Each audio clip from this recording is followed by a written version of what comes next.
YouTube channel GK with me में। तो आज की क्लास में हम पढ़ना शुरू करेंगे हरियाणा जीके के बारे में।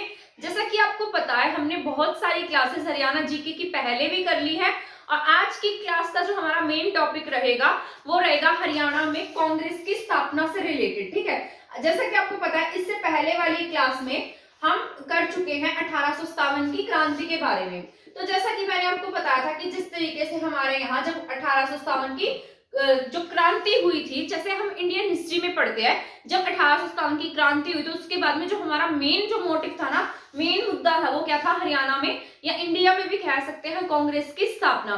तो जब इंडिया में कांग्रेस की स्थापना होगी तो उसके साथ साथ बाकी अदर जो प्लेस है हमारे इंडिया के, वहां पर भी कांग्रेस की स्थापना देखने को मिलेगी। तो उसी तरीके से जैसे इंडिया में जब कांग्रेस की स्थापना हुई तो देश के विभिन्न भागों में भी कांग्रेस की ब्रांचेस खोली गई, उसमें हमारा हरियाणा भी एक स्टेट था। ठीक है, तो अब यहाँ बात करते हैं हरियाणा में कांग्रेस की स्थापना से रिलेटेड। जैसा कि मैंने आपको बताया था कि हमारे हरियाणा में जब 1857 की क्रांति विफल हो गई और लोगों के मन में इतनी ज्वाला भड़की हुई थी कि ब्रिटिशर्स के हेड थे उनको मार दिया, इन्फेंट्रीज जो इनके बगावत कर दी, 60वीं और 5वीं पलटन जो थी उन्होंने अंग्रेजों का साथ नहीं दिया। उसी तरीके से राजपूत सेना थी जो मेजर ईडन लेकर आया था, उसमें भी राजपूत सैनिकों ने इंडियंस के खिलाफ लड़ने से मना कर दिया था।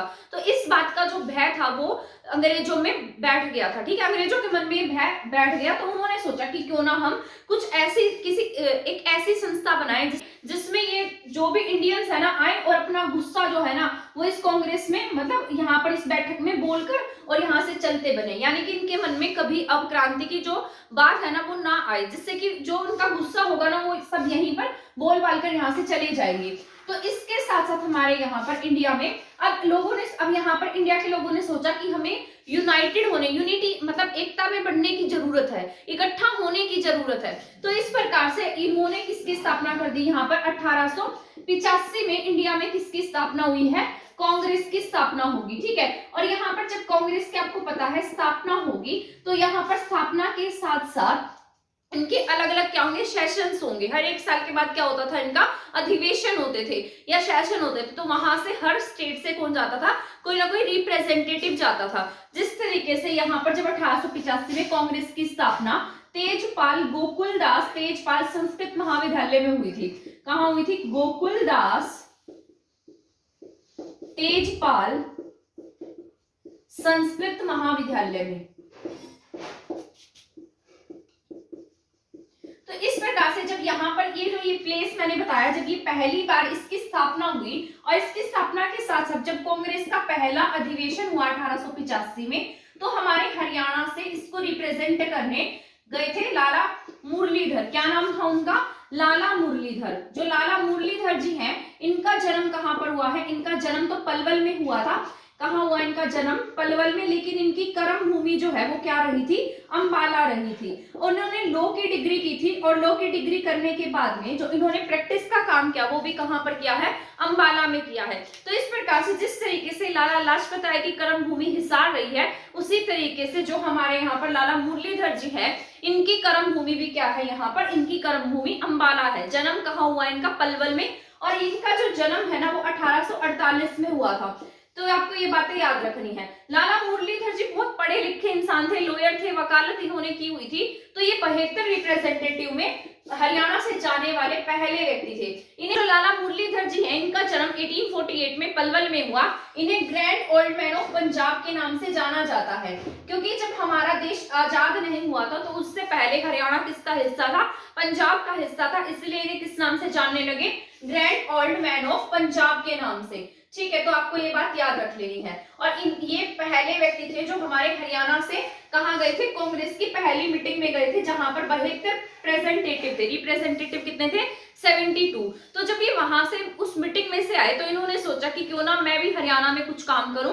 तो इन्होंने एक साल के बाद 1886 में हरियाणा के अंबाला में, कहां पर, अंबाला में कांग्रेस की नींव रखी। ठीक है, तो अगर आपसे पूछ ले कि हरियाणा में पहली नींव किसके द्वारा रखी गई, कहां पर रखी गई और किसके द्वारा रखी गई, ठीक है, तो 1886 में कांग्रेस की पहली शाखा खुलेगी, कहां पर, अंबाला में। तो मैं यहाँ लिख देती हूँ कांग्रेस की पहली शाखा, ये कहां पर खोली जाएगी, कांग्रेस की पहली शाखा कांग्रेस की पहली शाखा अंबाला में 1886 में खोली गई थी और ये अंबाला में ही लाला मुरलीधर जी के द्वारा ओपन की गई। क्या नाम था इनका? लाला मुरलीधर। तो 1886 में इन्होंने यहाँ पर काम किया, पर कुछ टाइम के बाद में लाला जी वापस कहाँ चले गए? लाहौर चले गए और बाद में इन्होंने अपनी जो लाइफ है वो कहाँ पर स्पेंड की? लाहौर में स्पेंड की। तो उसी समय में हमारे हरियाणा में एक और व्यक्ति थे जो उभर कर सामने आ रहे थे, जो हरियाणा की राजनीति में अहम किरदार निभा रहे थे। उनका नाम था यहाँ पर लाला लाजपत राय। ठीक है, जब ये यहाँ से गए तो लाला लाजपत राय जी को क्या दे गए? यहाँ पर काम सौंपने के लिए दे गए थे। तो इसके बाद में हमारे यहाँ पर कौन एक्टिव हुए हैं? लाला लाजपत राय जी एक्टिव होंगे। इनके बारे में भी मैं आपको बताऊंगी, ये बाद में जाएंगे तीसरी मीटिंग में। इससे पहले हम जान लेते हैं कि 1885 की पहली जो सेशन हुआ था उसमें हमारे हरियाणा से लाला मुरलीधर गए थे, लेकिन बाद में जब सेकंड सेशन हुआ तो हमारे हरियाणा से 2 व्यक्ति गए थे। उनमें से कौन कौन थे यहाँ पर मैं लिख देती हूँ। तो जब सेकंड सेशन हुआ तो हमारे हरियाणा से बहुत ही पढ़े लिखे लोग गए थे, जो बहुत अच्छे पत्रकार थे, बहुत अच्छा लिखते थे, जिनकी वाणी के ऊपर क्या थी? एकदम पकड़ मजबूत थी। तो यहाँ से बहुत पढ़े लिखे लोग कहाँ जाएंगे? जो कांग्रेस का सेकंड सेशन होगा 1886 वाला। ठीक है, ये 1886 में यहाँ कंफ्यूज नहीं होना है, ये हरियाणा में कांग्रेस की स्थापना है और यहाँ पर ये 1886 का सेकंड सेशन है इंडिया में कांग्रेस का। ठीक है, जब ये सेकंड सेशन होगा कांग्रेस का तो यहाँ से 2 व्यक्ति जाएंगे, जिसमें से एक होंगे पंडित दीनदयाल शर्मा। पंडित दीनदयाल शर्मा जी क्या थे? हमारे यहाँ पर पूरे मतलब एक तरीके से सनातन धर्म को मानने वाले थे, अपने धर्म को मानने वाले थे। तो पंडित दीनदयाल शर्मा, और पंडित दीनदयाल शर्मा के साथ साथ जाएंगे हमारे यहाँ पर बाबू बाल मुकुंद गुप्त। बाबू बाल मुकुंद गुप्त।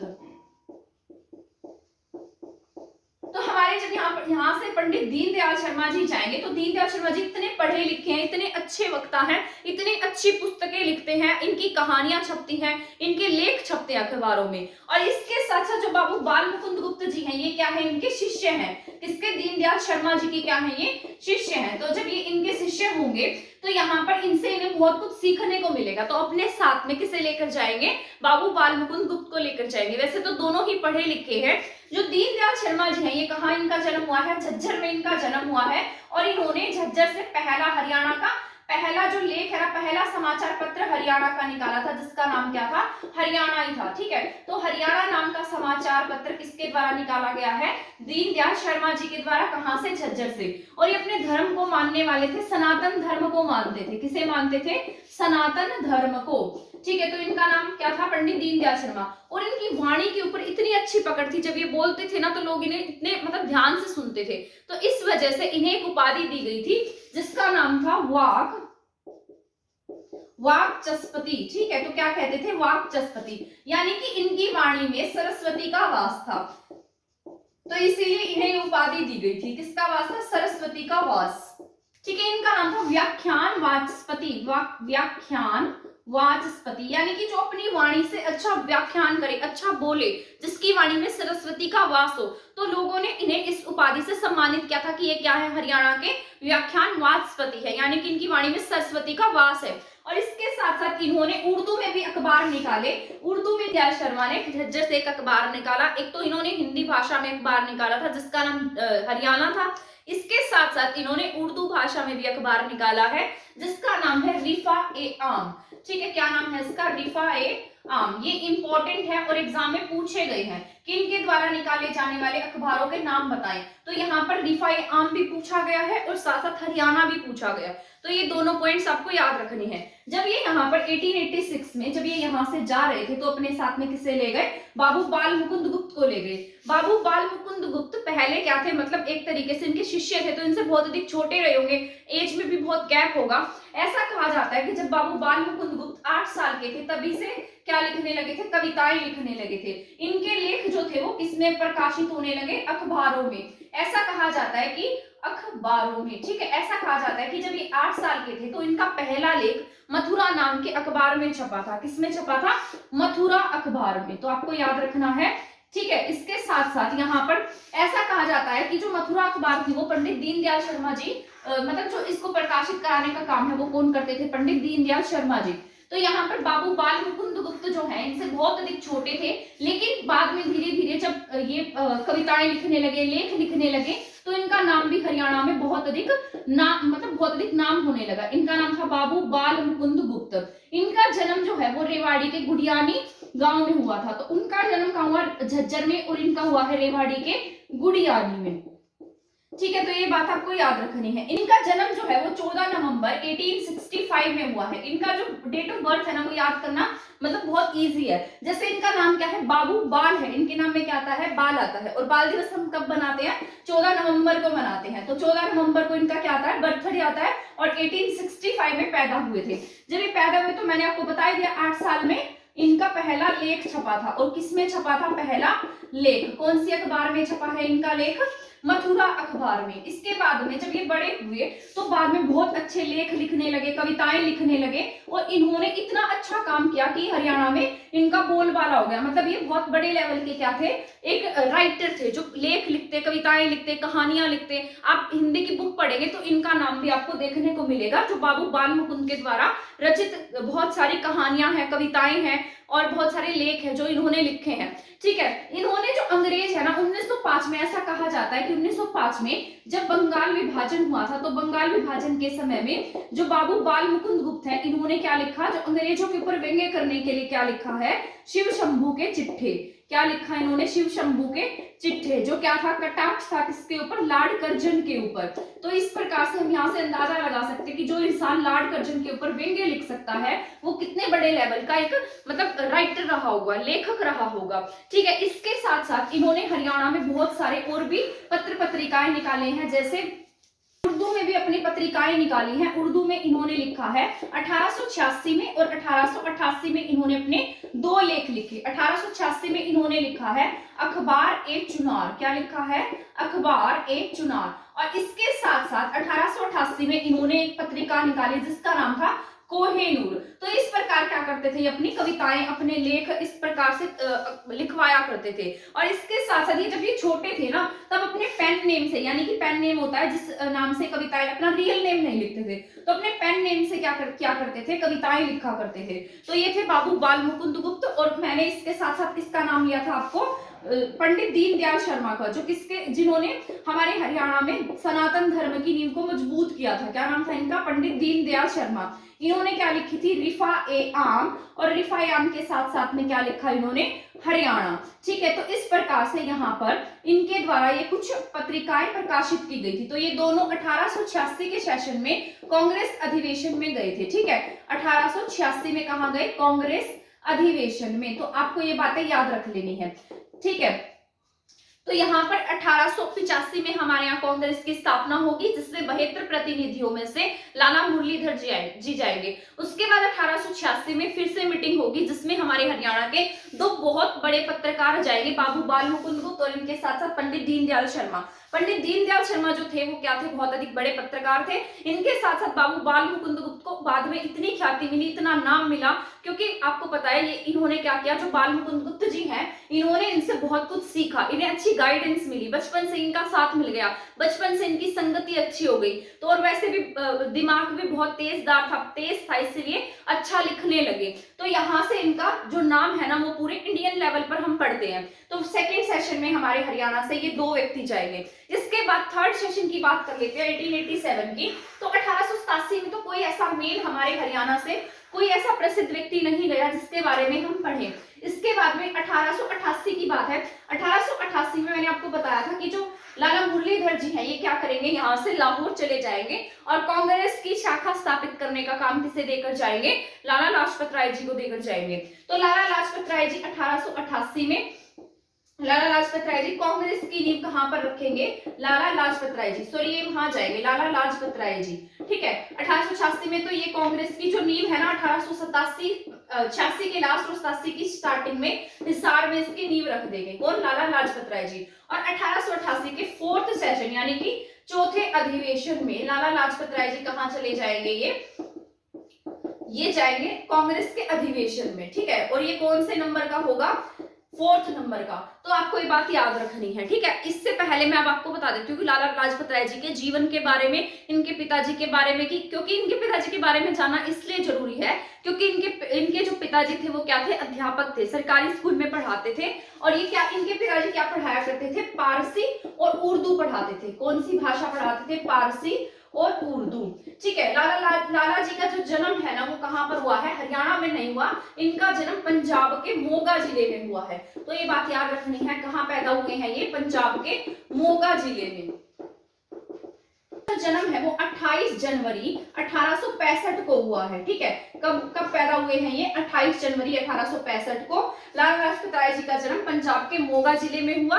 और इसके साथ साथ जब ये छोटे से थे, 1870 की बात है, जब ये बहुत छोटे थे 1870 में, इनके पिता का जो ट्रांसफर है ना वो कहां पर हो गया, इनके पिता का ट्रांसफर हुआ रेवाड़ी में, ठीक है।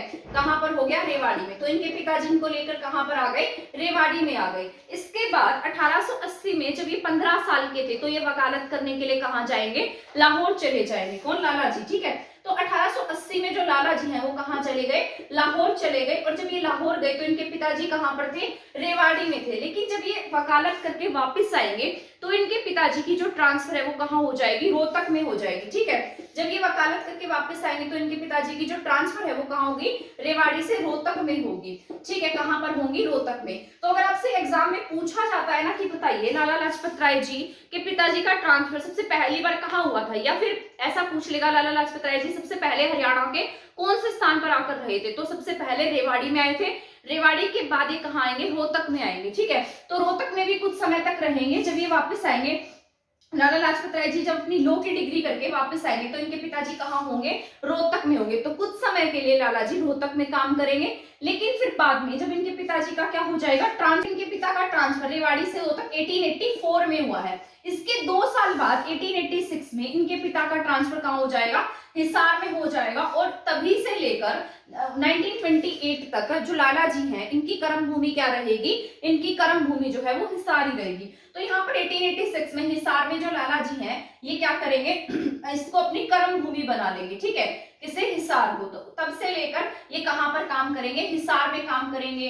कहीं भी जाएंगे तो हिसार को रिप्रेजेंट करने जाएंगे। यहाँ पर ये गौशाला भी बनवाएंगे, जिस तरीके से तायल बंधुओं का साथ मिल जाएगा इन्हें, तो ठीक है। इसके साथ साथ आर्य समाज की नींव रखेंगे हिसार में। और इसके साथ साथ ये यहाँ पर क्या करेंगे, कांग्रेस की नींव भी रखेंगे। तो 1886 के आसपास ही कांग्रेस की नींव, 86 से 87 के आसपास कांग्रेस की नींव कहाँ रखी जाएगी, हिसार में, ठीक है। किसके द्वारा, लाला लाजपत राय जी के द्वारा। अब यहाँ पर जब इसके साथ साथ हम हमारा जो रेवाड़ी में इसके साथ साथ हमारा रेवाड़ी से भी रिलेशन जुड़ जाता है, क्योंकि रेवाड़ी में हमारे स्वामी दयानंद सरस्वती जी आए थे, जो बाद में आर्य समाज की जो नींव है ना वो रेवाड़ी में रखकर चले गए थे। लेकिन इसको जो फैलाने का काम है, यानी कि अपने धर्म को प्रचार करने का जो काम है वो किसे देकर गए थे, लाला जी को देकर गए थे। तो इसके साथ साथ हम उनके बारे में भी जान लेते हैं, रेवाड़ी के बारे में, ठीक है। जो हमारे यहाँ पर आर्य समाज की जो नींव है ना वो 1875 में किसके द्वारा रखी गई है, स्वामी दयानंद सरस्वती जी के द्वारा, ठीक है। 1875 में आर्य समाज की नींव रखी गई। आर्य समाज के बारे में मैं इसलिए पढ़ा रही हूँ क्योंकि जो लाला जी थे, लाला लाजपत राय जी थे, लाला लाजपत राय जी जो थे वो कैसे थे, आर्य समाजी थे, आर्य समाज को मानने वाले थे। आर्य समाजी कौन होते हैं, जो मूर्ति पूजा को नहीं मानते हैं, वेदों को मानते हैं। वेदों की ओर लौटो का नारा किसने दिया था, स्वामी दयानंद सरस्वती ने। तो स्वामी दयानंद सरस्वती जो है इनके द्वारा किसकी नींव रखी गई, आर्य समाज की जो है नींव रखी गई थी, ठीक है। जब इन्होंने आर्य समाज की नींव रखी तो उससे पहले इनके जो गुरु थे उनका नाम क्या था, स्वामी ब्रिज सरस्वती जी को इनके गुरु थे जिनका नाम था स्वामी विरजानंद। विरजानंद जी से जो स्वामी दयानंद सरस्वती जी हैं इन्होंने स्वामी विरजानंद जी से क्या ली है, शिक्षा ली है, ठीक है। और इन्होंने इनसे प्रेरित होकर आर्य समाज की नींव कहां पर रखी, मुंबई में रखी। जब ये स्वामी दयानंद सरस्वती जी हैं ये वैसे बहुत अधिक कहीं पर भी जाते थे तो एक दिन से ज्यादा कहीं पर ही नहीं रुकते थे, कहीं पर भी नहीं रुकते थे। परंतु हरियाणा में जब ये आए तो हरियाणा का ऐसा सौभाग्य था कि जब ये हरियाणा में आए, हरियाणा के कहां पर आए हैं, रेवाड़ी में। किसके कहने पर आए थे? राव युधिष्ठिर के कहने पर। आप पूछेंगे कि ये राव युधिष्ठिर कौन है। मैंने आपको जब हिस्ट्री पढ़ाई थी तो मैंने आपको राव तुलाराम जी के बारे में बताया था। मैंने आपको बताया था राव तुलाराम जी का जो निधन है 1863 में कहां पर हो जाएगा? काबुल में, ठीक है। और इनका जो बेटा होगा वो बहुत छोटा होगा और ये जो है 1877 में क्या बनेगा? रेवाड़ी का हेड बनेगा। तो ये कौन है? राव तुलाराम जी का बेटा है जिसका नाम क्या है? राव युधिष्ठिर है। इन्होंने क्या की है? गौशाला बनवाई है, ठीक है। तो रेवाड़ी में जब स्वामी दयानंद सरस्वती जी आएंगे और ये यहाँ के हेड बनते हैं और इसके 2 साल बाद, लगभग 2 साल बाद 1879 में जो स्वामी दयानंद सरस्वती जी है ये कहां पर आएंगे? हरियाणा के रेवाड़ी में। और ऐसा कहा जाता है कि जो स्वामी दयानंद सरस्वती जी हैं, वैसे तो ये कहीं पर भी नहीं रुकते थे, लेकिन जो ये राव युधिष्ठिर है इसके कहने पर ये रेवाड़ी में लगभग 17 दिन तक रुके थे। कितने दिन तक? 17 दिन तक। और जब ये 17वें दिन यहाँ से जाने लगे तो राव युधिष्ठिर ने कहा कि आप यहाँ पर कुछ ऐसा करके जाइए, कुछ अच्छा काम करके जाइए जिससे कि हमारे यहाँ पर जो आने वाले लोग हैं उन्हें प्रेरणा मिल सके, या फिर हम यहाँ पर कुछ अच्छा काम कर सके, या फिर हम आपको याद रखें। तो यहाँ पर जो स्वामी दयानंद सरस्वती जी होंगे ये क्या करेंगे? एक लाठी लेंगे और लाठी लेकर इस तरीके से एक बाउंड्री से खींच देंगे और कहेंगे कि यहाँ पर क्या बनवा लेना? गौशाला बनवा लेना, ठीक है। तो यहाँ पर जो राव युधिष्ठिर हैं वो क्या बनवाएंगे? गौशाला, क्योंकि उस समय में वेदों में भी गाय को क्या माना गया है? अघन्या माना गया है। और जो यहाँ पर स्वामी दयानंद सरस्वती जी हैं वैसे भी इन्होंने नारा दिया था वेदों की और लोटों का। तो यहाँ पर जो स्वामी दयानंद सरस्वती जी हैं ये क्या कहेंगे इन्हें कि आप यहाँ पर क्या बनवा लीजिए? गौशाला। तो 1882 में यहाँ पर गौशाला बनकर क्या हो जाएगी? तैयार हो जाएगी। और ऐसा कहा जाता है कि ये इंडिया की पहली गौशाला होगी, ठीक है। किसकी पहली गौशाला है? इंडिया की। तो आपसे पूछे कि इंडिया की पहली गौशाला कहाँ खोली गई? तो रेवाड़ी में। कहाँ बनकर तैयार हुई है? ये रेवाड़ी में बनकर तैयार हुई है। इसके साथ साथ ये क्या करेंगे यहाँ पर? जिस तरीके से जब गौशाला की नींव रखेंगे तो साथ साथ इन्हें कौन मिलेंगे यहाँ पर? इनकी जो मुलाकात है वो लाला जी से होगी। किससे? लाला लाजपत राय जी से। तो जब ये लाला लाजपत राय जी से मिलेंगे तो लाला लाजपत राय जिनके विचारों से बहुत अधिक प्रभावित होंगे, तो जब ये यहाँ से जा रहे होंगे तो अपना काम किसे सौंप देंगे? लाला लाजपत राय जी को सौंपेंगे कि आप यहाँ पर क्या करना? आर्य समाज का प्रचार प्रसार करना। परंतु लाला लाजपत राय की कर्म भूमि क्या रही है? हिसार रही है। तो इसलिए लाला जी काम भी कहाँ करना पसंद करेंगे? हिसार में काम करना पसंद करेंगे और हिसार चले जाएंगे। हिसार में तायल बंधुओं की सहायता से क्या करेंगे? आर्य समाज की नींव रखेंगे। वहां पर कांग्रेस की नींव भी लाला जी के द्वारा रखी जाएगी। तो इस प्रकार से हमारे हरियाणा के जो ये 3 सेशन है उनके बारे में मैंने आपको बता दिया है। सबसे पहले हमने क्या पढ़ा? 1885, फिर 1886, 1887 एंड 1888। 1887 में तो कुछ हुआ ही नहीं। सबसे पहले 1885 में 72 प्रतिनिधियों में कौन शामिल थे? हमारे लाला मुरलीधर जी, जिन्हें हम क्या कहते हैं? Grand old man of Punjab के नाम से जानते हैं। इनका जन्म कहाँ पर हुआ है? पलवल में हुआ है, लेकिन इन्होंने जो काम किया है वो कहाँ पर किया है? अंबाला में किया है। पढ़ने के लिए कहाँ गए थे? ये लाहौर में गए थे, ठीक है। लाहौर गए पढ़ने के लिए, लेकिन जब ये 1885 में अंबाला में कांग्रेस की नींव रखेंगे तो उसके बाद में ये कहां चले जाएंगे? वापस से लाहौर में चले जाएंगे। इसके बाद हमने पढ़ा सेकंड पॉइंट 1886 वाला। 1886 में हमारे हरियाणा से 2 व्यक्ति कहां पर जाएंगे?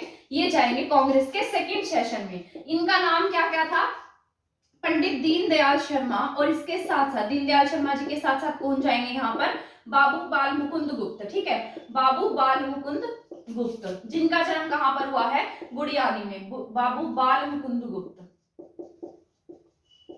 इसके बाद हमने पढ़ा है थर्ड वाला। थर्ड वाले में कुछ भी इंपॉर्टेंट नहीं है, इसको आप स्किप कर सकते हैं। फोर्थ में वेरी वेरी इंपॉर्टेंट है फोर्थ वाला 1888, क्योंकि इस समय में बहुत कुछ हुआ। लाला जी बहुत एक्टिव हुए। अपनी कर्म भूमि किसे बनाया है? हिसार को बनाया है। तो यहाँ पर कौन होंगे? लाला लाजपत राय जी एक्टिव होंगे, ठीक है। तो ये थी आज की हमारी क्लास। इसके बाद जो आगे नेक्स्ट रह जाएगा, किस तरीके से हरियाणा में और काम हुए कांग्रेस को लेकर, कौन सी पहली बैठक कहां पर हुई, गांधी जी कब आए, इस तरीके के जो मेन पॉइंट हमारे आगे का जो टॉपिक है ये रह गया है, इसको मैं नेक्स्ट क्लास में कराऊंगी। आज की क्लास में हम इतना ही पढ़ लेते हैं। तो और इस तरीके की और क्लासेस देखने के लिए आप हमारे चैनल के साथ बने रह सकते हैं। अगर आप टीजीटी इंग्लिश की तैयारी कर रहे हैं, स्क्रीनिंग की तैयारी कर रहे हैं, तो भी आप हमारे चैनल के साथ जुड़ सकते हैं। या फिर आप कोई भी एग्जाम दे रहे हैं जिसमें इंग्लिश बहुत मेजर पार्ट प्ले करती है, तो वो आपके लिए इंपॉर्टेंट रहेंगी क्लासेस। मैंने यहाँ पर इंग्लिश ग्रामर की क्लासेस स्टार्ट की हुई हैं, तो मैंने आपको इस चैनल पर क्वेश्चन टैग का टॉपिक कंप्लीट करा दिया है। और क्लासेस देखने के लिए भी आप हमारे चैनल के साथ जुड़ सकते हैं। इसी तरीके से मुझे सपोर्ट करते रहिए। और अगर आपने हमारा चैनल सब्सक्राइब नहीं किया है तो चैनल सब्सक्राइब कर दीजिए, वीडियो को शेयर नहीं किया है तो शेयर कर दीजिए। मिलते हैं नेक्स्ट क्लास में नेक्स्ट टॉपिक के साथ, तब तक के लिए थैंक यू, धन्यवाद।